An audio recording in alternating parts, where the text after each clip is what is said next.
मोहम्मद इस्लाम, कहाँ खो जाते हो भाई? आया भैया, आया आया। मोहम्मद इस्लाम, अरे सुनो सुनो, देखो आप ये मेरे मैं इधर कमाल हो गया। ठहरे रहो, ठहरे रहो। फिर आप वहाँ पहुँच गए। मोहम्मद इस्लाम, क्या मोहम्मद इस्लाम, ये मेरे कमरे में कौन, कहाँ से आई? मौजूदा सिचुएशन पर एक शेर सुनाता हूँ। Hurry up.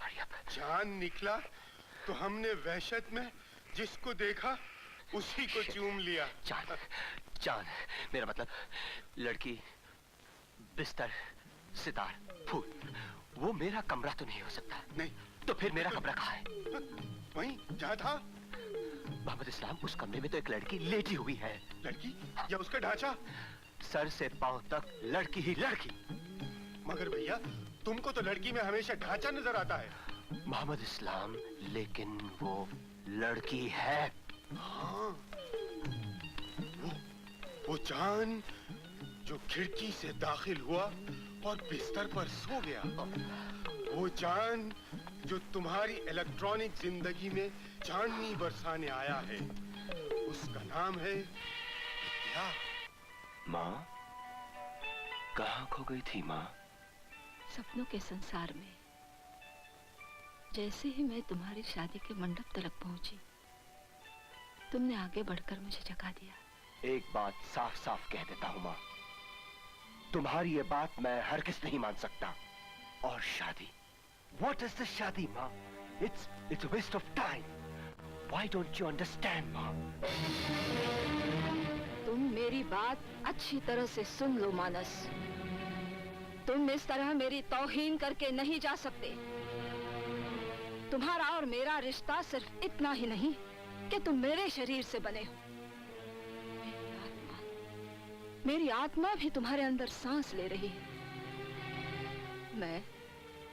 मैं तुम्हारी माँ हूँ। लेकिन माँ, ये औरत, जब मैं किसी औरत को देखता हूँ तो वो एक स्केलेटन दिखाई देती है। अब तू ही बता माँ, मैं एक हड्डियों के ढांचे को अपनी जिंदगी से कैसे बांध सकता हूँ? तो क्या मैं भी तुझे स्केलेटन नजर आती हूँ? नहीं, इत्तेफाक ये है कि तुम में मुझे सिर्फ माँ नजर आती है, सिर्फ माँ। मुझे अफसोस है मानस, तुम अपनी संस्कृति, अपनी सभ्यता, अपना साहित्य सब कुछ भूलते जा रहे हो।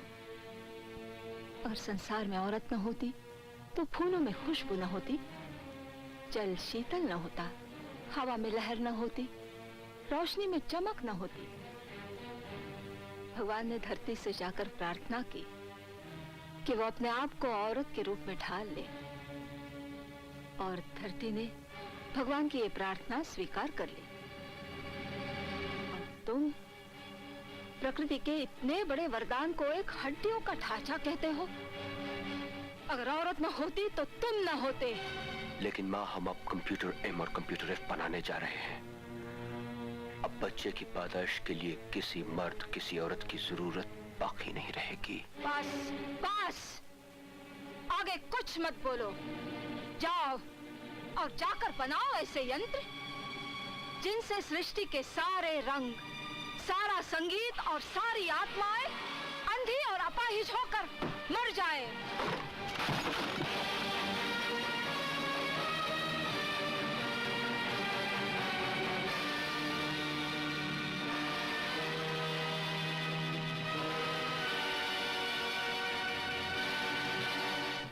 उनकी आहट का इंतजार भी है, उनकी आहट से डर भी लगता है।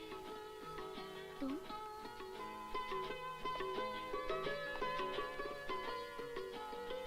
माँ चाहती है कि मैं तुमसे शादी कर लूं, लेकिन ये नहीं हो सकता। क्यों? तुम ज्ञान की सुंदर कल्पना हो और मैं केवल एक विज्ञान हूं।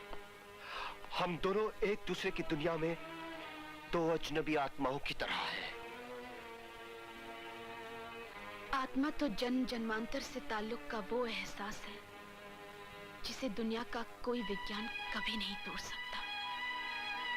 दुनिया में कोई चीज अटूट नहीं है, जैसे ये आईना। समुद्र की लहरें अगर तुम्हारे कदम चूम लेती हैं, तो इसका ये अर्थ नहीं कि तुम उन पर चल भी सकते हो। गॉड, गॉड, तुम आत्मा और रोमांस के पिंजरे में बंद केवल एक कल्पना हो। मुझे आने वाली दुनिया का निर्माण करना है। प्लीज, तुम मेरी दुनिया से दूर चली जाओ, बहुत दूर। Let me bring in the computer revolution. अच्छा, तो तुम अंकों की क्रांति लाना चाहते हो, लेकिन इसका कारण?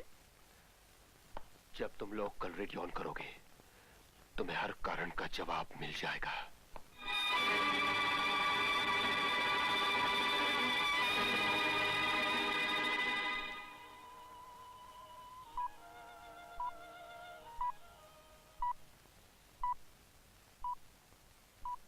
ये आकाशवाणी है। अब आप सुरेंद्र शर्मा से हिंदी में समाचार सुनिए।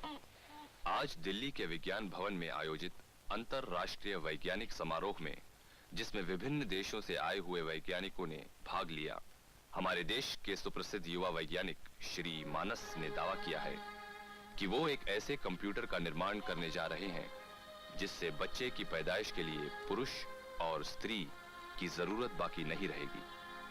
उनका ये भी कहना है कि मनुष्य अपना जितना समय प्रेम, सेक्स, रोमांस वगैरह वगैरह में बर्बाद करता है, वो सारे का सारा समय बच जाएगा।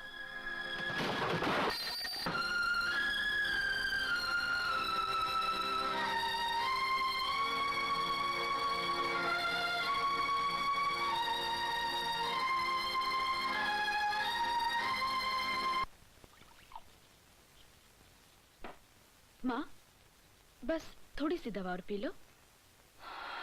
और कितनी दवाएं पिलाएगी बेटी? तू तो जानती है ये दिल का रोग है जो कभी अच्छा नहीं होता। कैसी बात करती हो माँ? तुमको कुछ नहीं होगा। ये दवा पीकर सो जाओ और कुछ मत बोलो, समझी?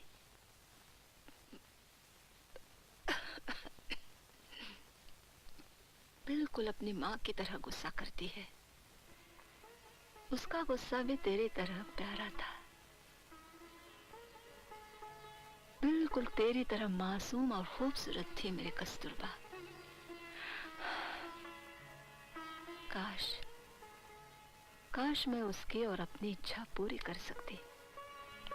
माँ, ये सब क्या हो गया माँ? कुछ ना कुछ तो होना था, सो हो गया। खैर, तुझमें अभी मेरी आत्मा जिंदा है जो मुझे देखने चला आया। काफी चिंता है तुझे मेरी। ये क्या कहती हो माँ? जब भी मैं तुमसे दूर जाता हूँ तो तुम्हारी याद मुझे बहुत आती है माँ, और जब तुम्हारे पास होता हूँ तो तुमसे लड़ने को जी चाहता है माँ। माँ, अब मैं तुम्हें कभी कोई दुख नहीं दूंगा। हाँ।